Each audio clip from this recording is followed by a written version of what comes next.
예, 2부 시작하겠습니다. 오늘 이렇게 조용하나 했더니 우리 송 셰프가 좀 안 보여서 송 셰프가 안 보인 이유는 다음에 말씀드리겠지만 다음에 하여튼 근데 3부가 우리 자료 내기 전에 우리 퀀트께서 저한테 와서 이거 자료 이렇게 내도 됩니까? 제목에 낙태죄라는 단어를 넣어도 됩니까? 그런 사고부터 바뀌어야죠.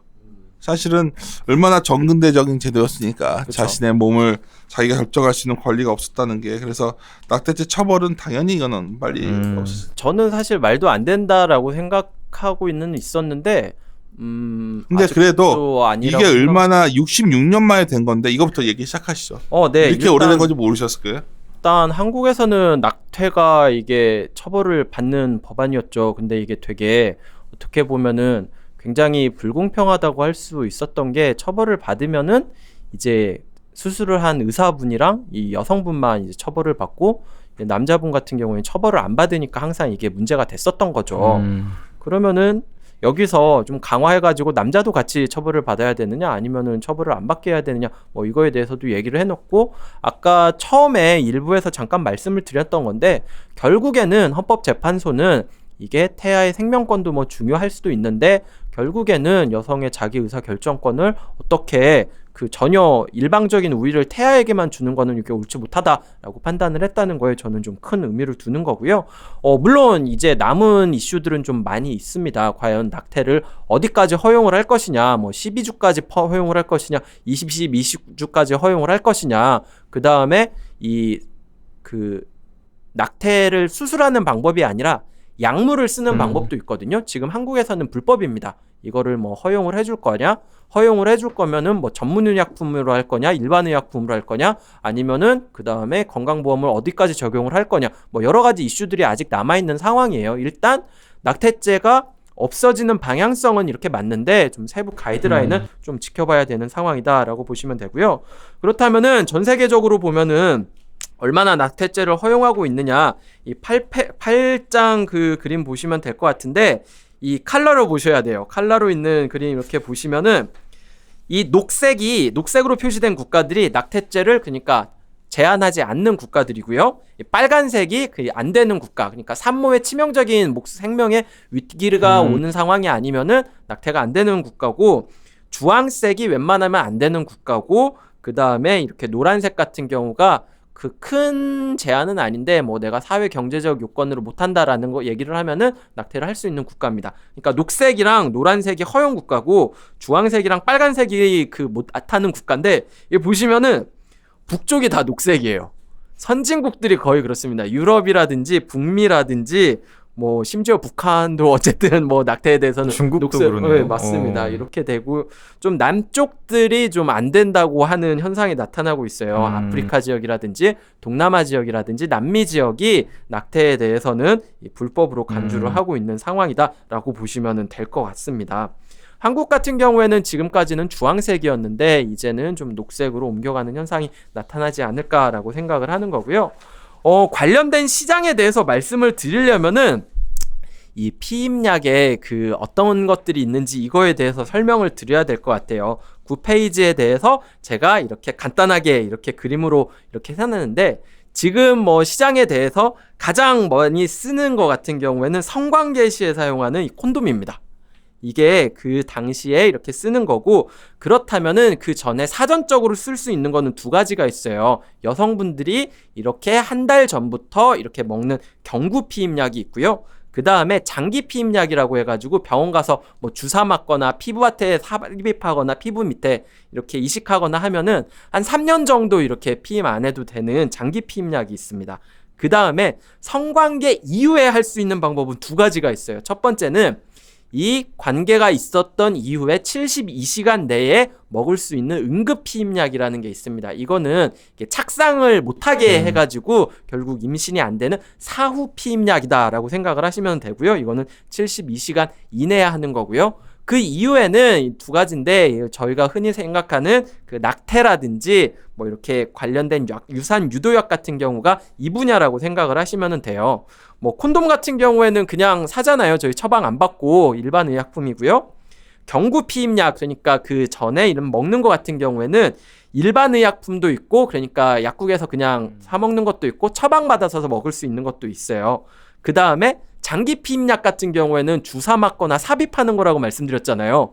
이거는 약국에서 못하죠. 당연히 병원 가야죠. 이것도 100% 처방의약품입니다. 이 사후에 먹는 게 응급피임약인데 아까 말씀드렸던 뭐 72시간 내에 먹으면 되는 게 있다고 말씀을 드렸잖아요. 이게 처방의약품이에요. 그러다 보니까 이게 어떻게 보면은 되게 민망한 거죠. 이렇게 다음날 이렇게 병원 가가지고 이것 좀 처방해 주세요 해가지고 약을 먹어야 돼요. 이게 진짜 응급한 경우니까. 거기다가 72시간이면 이렇게 금요일 하고 이렇게 토요일 하면 이게 되게 애매할 수 있는 그건 거죠. 그리고 마지막으로 유산 유도약 같은 경우에는 낙태가 아니라 뭐 이렇게 먹으면은 유산되게 하는 것 같은 경우에는 한국에서는 현재까지는 불법이기 때문에 시장이 없다라고 말씀을 드리면 될 것 같아요. 그렇다면은 여기에서 이번에 낙태죄가 폐지가 된다면은 어느 시장이 이렇게 수혜를 받을 거냐라는 건데, 저는 일단 기본적으로는 좀 피임약 시장 자체가 좀 이렇게 커질 수가 있다라고 생각을 하고 있어요. 이게 왜 그러냐면은 낙태죄가 폐지가 된다고 해가지고 낙태가 여성에 대해서 뭐 그냥 쉽게 할 수 있는 뭐 그런 거는 아니라고 생각을 해요. 굉장히 이건 부담스럽고 비용 측면에서도 그렇고 신체 측면에서도 그렇고 시간 측면에서도 굉장히 부담스러운 게 바로 이 낙태이기 때문에 그거를 피하기 위한 좀 다른 방법들에 대해서 좀 이렇게 수요가 늘어날 수도 있다라고 생각을 하고 있는 거죠. 그러면서 생각하는 게 좀 경구 피임약 시장이 좀 커질 수도 있다. 이게 첫 번째고, 두 번째는 뭐 장기 피임약이라든지 응급 피임약 같은 경우도 시장이 커질 수 있다라고 생각을 하는데, 제 생각에는 응급 피임약이 아까 일반 의약품이 아니라고 말씀드렸잖아요. 처방받아야 된다고 말씀드렸는데 이게 일반 의약품으로 바뀔 가능성도 있다라고 말씀을 드리고는 거고, 그 다음에는 이제 낙태를 수술을 받아서 이렇게 하는 게 아니라 약을 먹어서 유산을 유도하는 약이 허용이 된다면 이 시장도 새로 생길 수도 있다. 아직 한국 업체는 없지만 그 시장들도 같이 보자. 이렇게 말씀을 드리고 있어요. 10페이지에는 그렇다면은 국내 경구 피임약 이렇게 먹는 사전 피임약 시장 점유율 이렇게 나타났는데, 제가 보니까 일반 의약품 시장이 2018년 기준으로 매출액이 전체가 한 200억 정도 되더라고요. 사실 큰 시장은 아니에요. 경구 피임약으로만 보면 뭐 커질 가능성이 있다라고는 생각을 하는데, 좀 비슷한 좀 성관계에 관련된 남성 의약품 뭐가 있을까 해서 제가 좀 찾아봤는데 발기부전 치료제 시장이 한 850억 되더라고요. 근데 커요, 이거는. 네, 그거 진짜 크더라고요. 시알리스, 뭐 비아그라. 네, 그것도 있는데 이제 국내 업체들 제네릭들도 있잖아요. 제네릭. 그거 다 하니까 850억 정도 되더라고요. 이게 전체 다는 아니고 매출 기준 상위 30개 제가 합쳐보니까 작년에 한 850억인데, 한국 같은 경우에는 그 여성용 경구 피임약 시장 같은 경우에는 상대적으로 200억이니까 좀 작죠. 850억, 200억. 좀 차이가 많이 나죠. 이쪽은 좀 커질 수도 있다. 뭐 약의 단가 자체가 차이가 나니까 그런 이슈도 있지만 제가 봤을 때는 좀 커질 수도 있다라고 생각을 하는데, 그러니까 이게 그 낙태죄가 어쨌든 이게 이제 뭐 제가 아닌 걸로 이제 가게 되면 결국에 근데 이게 규제가 확실히 바뀔 수 있는 거니까 처방 의약품이잖아요 지금 다. 그러니까 이게 이제 일반 의약품으로 확실히 바뀔 수는 있는 건가요? 아, 응급 피임약이요? 그것도 이제 논의를 한다고 하는데 결정된 건 아니죠. 결정된 건 아니에요. 지금 결정된 거는 이제 낙태죄가 이제 죄가를 처벌하지 않는다 정도로만 결정된 거라고 보시면 되고요. 국내 경구 피임약 시장 또 좀 더 말씀을 드리면은 경구 피임약 같은 경우에 제품 이름 말씀드려도 되죠. 이게 가장 그 시장 점유율 높은 게 알보젠 코리아라는 기업의 머시룸이라고 하는 게 제일 크고요. 그 다음으로 큰 게 동아제약의 그 마이보라라는 게 제일 커요. 혹시 뭐 그 가수 홍진영 씨 광고하시는 거 혹시 보셨는지 모르겠지만 네, 그런 거 있어요. 뭐 막 하필 그날 하면서 막 뭐 있어요. 하여튼 뭐 그 관심들이 없으시니까 이 시장에 대해서 기억을 못 하시지. 어쨌든 그 두 개 기업이 점유율이 한 88%인데 뭐 동아제약 같은 경우에는 동아제약은 아니고 동아소시오홀딩스라는 기업이라는 이름으로 상장이 돼 있고 알보젠 코리아는 상장은 되어 있는데 이쪽이 좀 대주주 지분이 좀 너무 높아가지고 상폐 과정을 좀 진행 중이거든요. 뭐 이 기업을 본다기보다는 이 알보젠 코리아의 머시론을 유통하는 데가 유한양액 정도니까 좀 유한양액이 반사이익 조금 볼 수 있을 정도다라고 보시면 될 것 같고요.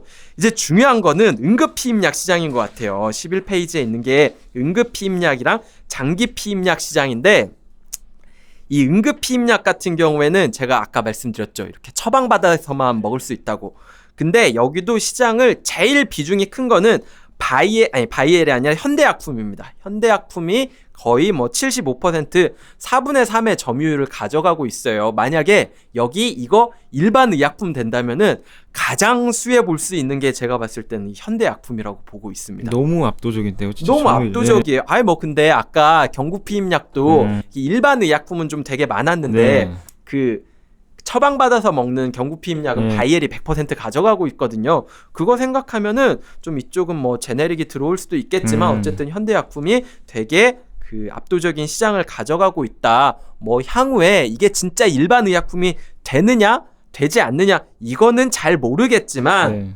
적어도 제 생각에는 현대약품 같은 경우에는 어느 방식으로든 좀 커질 가능성이 있는 산업 그 기업인 거는 맞다라고 말씀을 드리고 있는 거고요. 그것과 관련돼서 좀 저는 장기 피임약 같은 경우에도 좀 시장이 커질 수도 있다고 생각을 하고 있어요. 여성의 인권이라든지 좀 경제력이 올라가는 것과 관련돼 가지고 장기 피임약 같은 경우에는 하면은 이게 뭐가 좋냐면은 제가 좀 그 관련된 업계 분들 좀 몇 분 만나봤는데 이게 만족률이 되게 높아요. 왜냐하면 만족률이 높다고요? 3년 동안 생리를 안 해.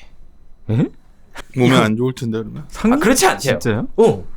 그러면 삶의 질이 확 좋아진대요. 그러니까 여성분들한테 당연히 좋을 수 있죠. 삶의 질이. 그러니까 뭐 건강에 이렇게 좀 문제가 생기지. 출산 생각하시는 분들 같은 경우에는 안 하시겠죠, 당연히. 근데 이렇게 뭐 한 30대 중반 이후에 좀 출산 이렇게 생각 없으시는 분들 같은 경우에 꽤 많이 하더라고요. 그때면은 이제 일하는 여자분들도 많이 계시잖아요. 제가 봤을 때 그러니까요. 이쪽은 시장은 커질 것 같은데 안타깝게도 여기는 다 외국계 제약사들이 100% 가져가고 있어가지고 이쪽은 좀 종목 얘기하기가 좀 어렵습니다.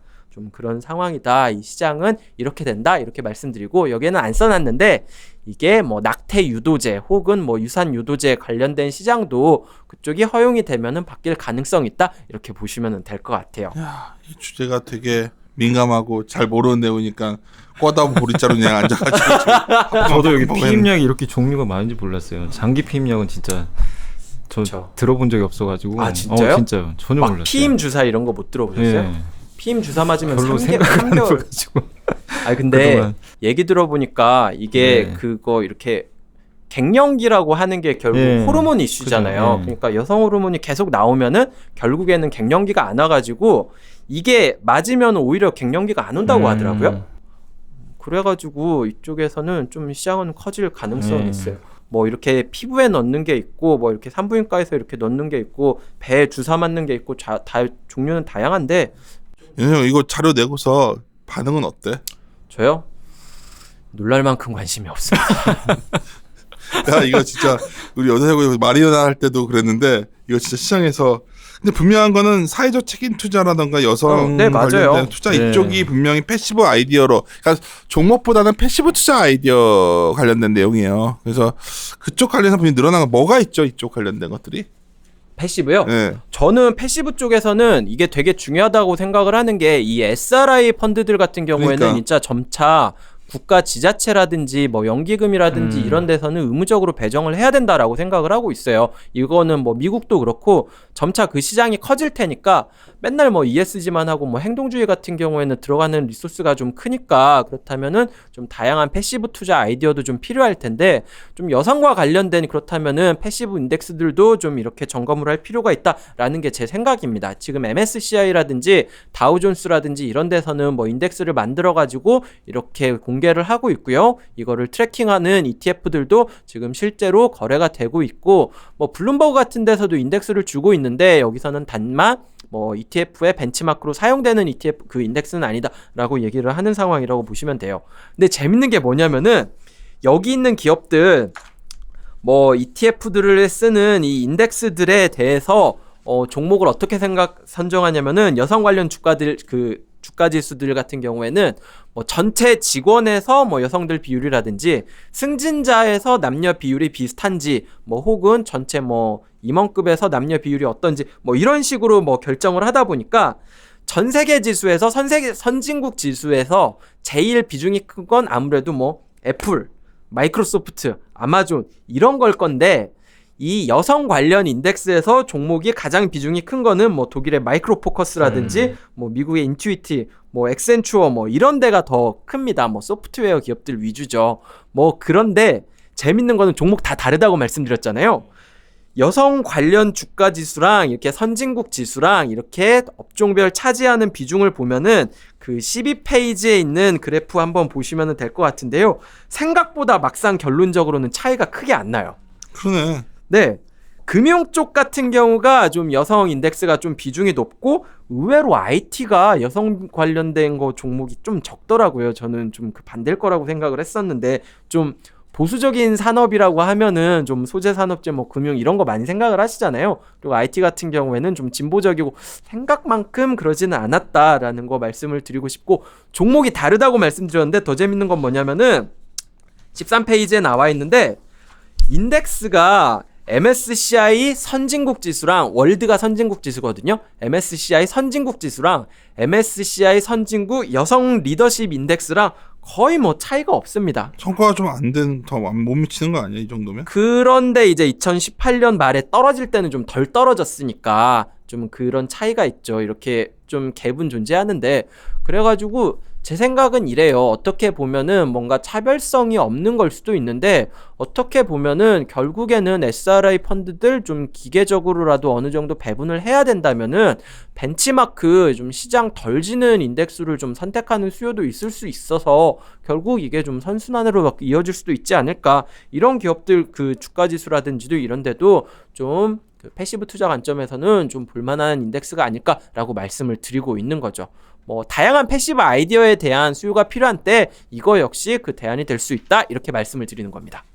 하여튼 우리 영장 의원은 계속 새로운 거를 뚫고 해보려고 그러는데 야 이게 이제 말은 참 좀 많았는데 막상 오늘 들어보니까 이 사회적 책임 투자 방법 중에 하나로서 이게 많이 언급은 됐지만 맞습니다. 사실 이게 뭐 아니 구체화되고 이런 건 별로 없네. 뭐 국내에서 작년에 나 했던 뭐 여성형 펀드가 있긴 하는데 뭐 전에 잠깐 소개시켜드리기는 했는데 생각보다 거기는 성과 좋은데 말씀드렸었던 것처럼 이게 여성형 펀드여서 성과가 좋은 건지 좀 국내 소비재 기업들이 좀 좋아서 그랬는지 이게 좀 모호한 상황입니다. 구분하기가 좀 네, 글로벌로 보면은 막 되게 성과가 한국처럼 벤치마크를 크게 이기지도 못했고 그랬다 보니까 좀 잘 모르겠어요.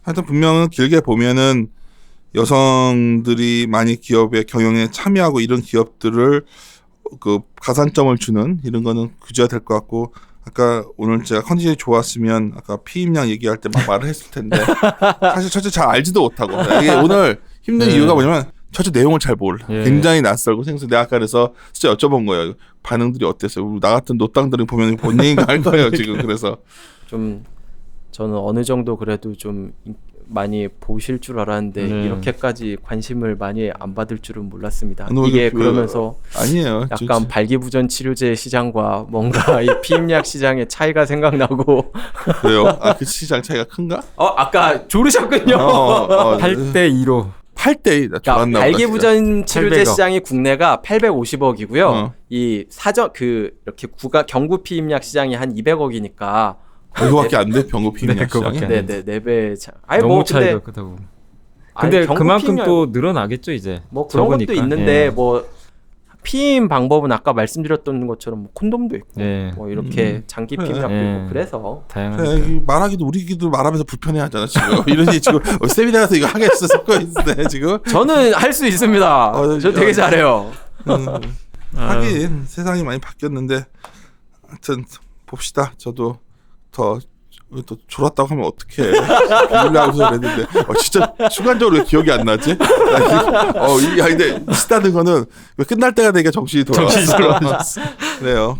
요새 저희가 좀 다음 주에도 출근하는 직원들도 있고 막 계속 그거에다가 회사 뭐 증자에 뭐 스케줄에 뭐에 막 저도 좀 주소가 없네요. 그래서 네. 웃긴 건 염차장이 없는 사이에 하루 아무것도 안 올린 날이 있어요. 네, 있습니다. 나 아무 이유 없고 그날 하루 종일 사무실에 없었어. 아. 그래서 나 여기 1시간이라도 있으면 내가 녹음을 하는데 네. 뭐 잠깐 들어왔다 1시간 있다 나갔나? 내가 30분 있다 나갔나? 그래가지고 있었더니 뭐 이렇게 난 페이스북을 하니까 페이스북 메신저로 뭐 줄이시나요? 방금 그게 아니라 그렇게까지 막 엄청나게 여기에 무슨 저희가 그렇게 하진 않습니다. 저희가 그리고 또 하나 말씀드리고 싶은 거는 그래요. 그러니까 그 시장이 오늘 아침에 좀 진지하게들 전략팀과 계속 얘기하고 네. 있는데 이런 뭐 온갖 인플레 가능성, 뭐 원화가 강세다, 뭐 이런 거를 매일매일 시황처럼 해주길 바라는데 저희는 자료 안 나가면 못합니다. 네. 그러니까 매일매일 회의하고 있는 사실 아쉬운 게 그런 부분이에요. 저희가 리서치센터에 몸담고 있기 때문에 그런 얘기를 자료 발간 없이 말하기는 네.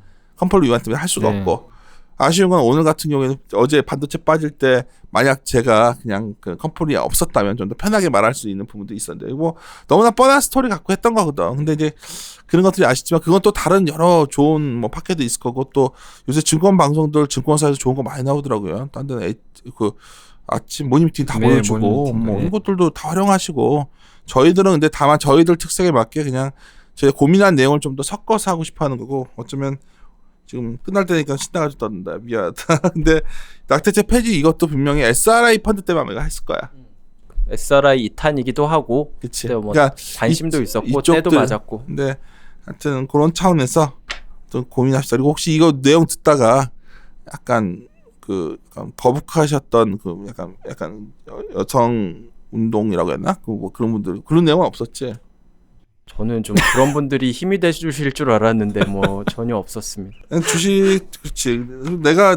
나도 하고 싶은 얘기가 있는데 혹시 내가 너무 박식하게 얘기를 하면 사람들이 의혹의 시선을 보일까봐 억지로 조는 척을 했습니다. 제가 사실 이건 여성 피임약부터 이런 거 전문가인데 제가 모르는 척하느라고 그러셨군요. 그게 좋은 게 아니라 네. 제가 조는 척했다는 거 미리 네. 양해드리고 오해 없으면 좋겠는데 근데 이게 유튜브로 녹화되나? 네. 조는 게 다 나간다는데 거짓말도 어떻게 됩니다. 예 마무리 또 하겠습니다. 예 이리 오너라 이리 오.